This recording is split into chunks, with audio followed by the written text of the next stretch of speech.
아토피란 무엇인가요? 안녕하세요. 건희, 강희입니다. 아토피 피부염은 유아에서 청소년 시기까지 가장 흔하게 발생하는 알레르기성 질환입니다.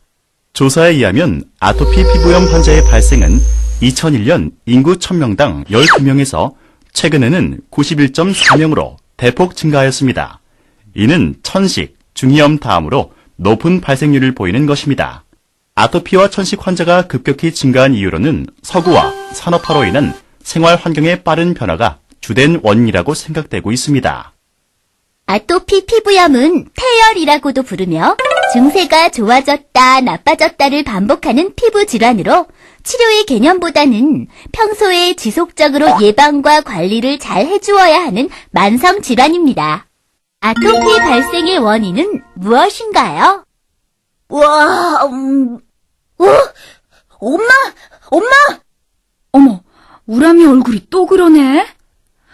박사님, 우리 우람이가 아토피 때문에 고생이 심해요. 아토피가 발생하는 이유가 무엇인가요? 저런, 우람이가 아토피 때문에 고생이 많겠군요. 아토피 피부염은 유전적인 요인, 환경적인 요인, 면역학적인 요인이 함께 작용해서 발생하는 것으로 알려져 있습니다. 첫째, 유전적 요인을 보면 아토피 피부염 환자 경우에는 많은 수에서 가까운 가족들이 아토피 질환을 앓았거나 현재 앓고 있는 경향이 있습니다. 부모 중 한 명이 아토피 피부염이 있는 경우에는 자녀가 아토피 피부염을 앓을 확률이 더욱 높으며 부모 모두 아토피 피부염이 있는 경우 확률이 더 높아집니다. 아버지보다는 어머니의 영향이 높다고 하는 조사 결과가 있습니다. 둘째, 환경적인 요인으로는 각종 오염물질과 박테리아, 바이러스, 곰팡이 등의 세균과 진먼지 진드기 또는 꽃가루 등의 영향이 있습니다. 또한 계란, 우유, 두유와 같은 식품들도 아토피 피부염을 악화시키는 원인이 될 수 있습니다. 셋째, 면역학적 요인으로는 우리 몸의 면역 반응에 관여하는 T세포가 아토피 피부염 환자의 다양한 면역학적 이상을 초래하는 것으로 추측되고 있습니다. 여기서 면역이란 몸속에 들어온 병원 미생물에 대항하는 항체를 생산하여 독소를 해독하거나 병원 미생물을 제거하여 다음에는 그 병에 걸리지 않도록 된 상태나 그런 작용을 말합니다. 아토피의 증상은 무엇인가요? 우리 우람이 너무 긁어 흉터가 커져서 걱정이에요. 박사님, 아토피 피부염에는 어떤 증상들이 나타나나요? 가장 흔한 증상으로 심한 가려움증이 있습니다. 아토피 피부염 환자의 경우 정상인에 비해 가려움증을 쉽게 느끼며 사소한 자극에도 민감한 반응을 나타내는 것이 특징입니다. 가려워서 긁게 되면 피부가 습진성 질환으로 발전하며 습진성 질환이 진행되면 더 심한 가려움증이 생기고 더 심하게 긁음으로써 피부염이 더 심해지는 악순환이 반복됩니다.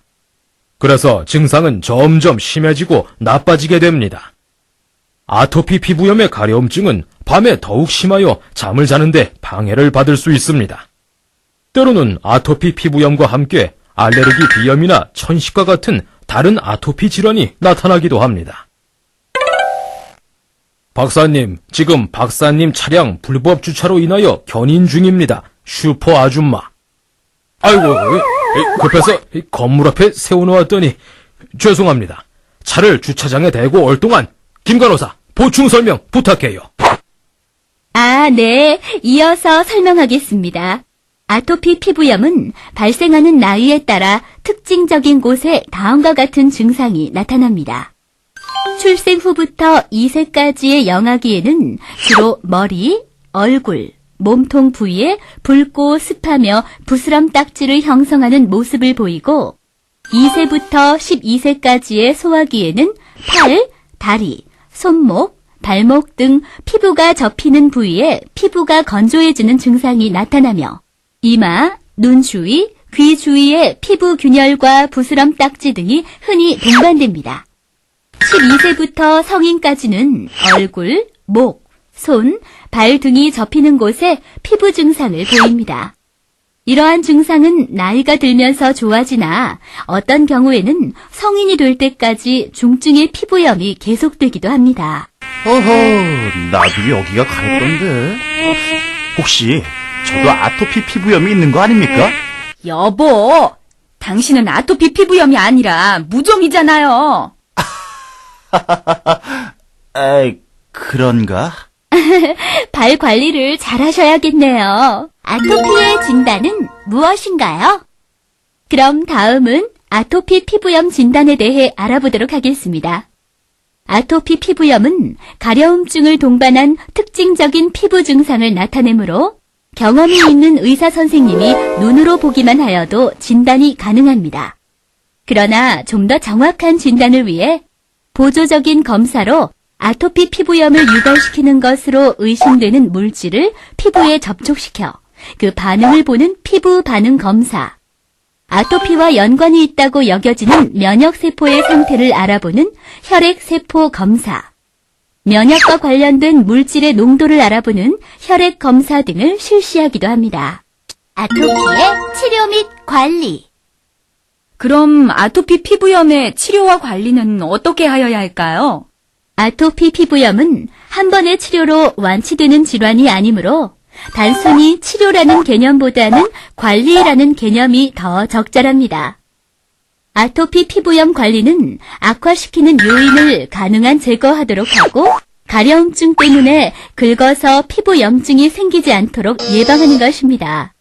이를 위해서는 개인별로 심리적인 관리, 피부 관리, 환경 관리, 식품 관리, 약물 치료까지도 함께 해주는 것이 좋습니다. 첫째, 심리적인 관리. 아토피 피부염은 관리를 잘하면 좋아지는 질환이라는 자신감을 갖고 심리적인 안정을 취합니다. 아토피 피부염 관리의 기본적이고 원칙적인 치료법을 잘 알고 있도록 하여 증상이 생길 때마다 잘 대처하도록 합니다. 빨리 나으려는 성급한 마음에서 과장되거나 잘못된 정보에 유혹되어 아토피 피부염을 악화시킬 수 있는 의학적 근거 없는 방법 등은 사용하지 않도록 합니다. 둘째, 피부 관리. 아토피 피부염 환자의 피부는 표피층으로부터 수분이 손실되어 매우 건조하고 보호 기능이 감소되어 있습니다. 따라서 아토피 피부염의 악화를 방지하려면 일상생활에서 피부 건조를 막고 피부에 자극을 덜 받도록 하는 것이 필요합니다. 그럼 어떻게 해야 피부를 보호할 수 있을까요?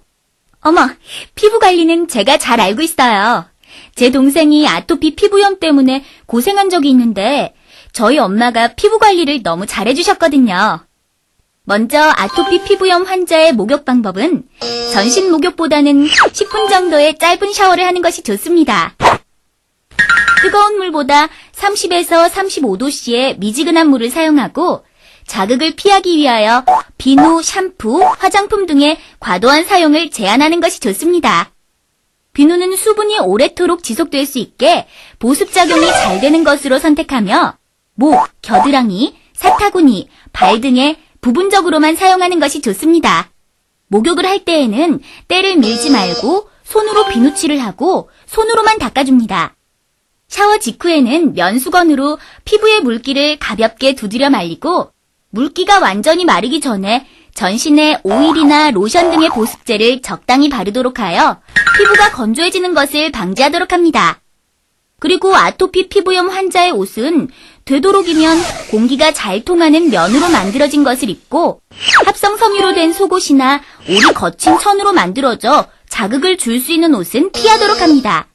땀을 많이 흘려도 질환이 악화될 수 있으므로 옷은 너무 덥지 않게 입고 이부자리도 덥지 않게 덮도록 합니다.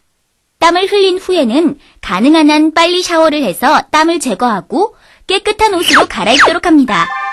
옷이나 이부자리를 세탁할 때에는 여러 번 헹구어 비누나 합성세제 등의 세제가 충분히 제거되도록 합니다.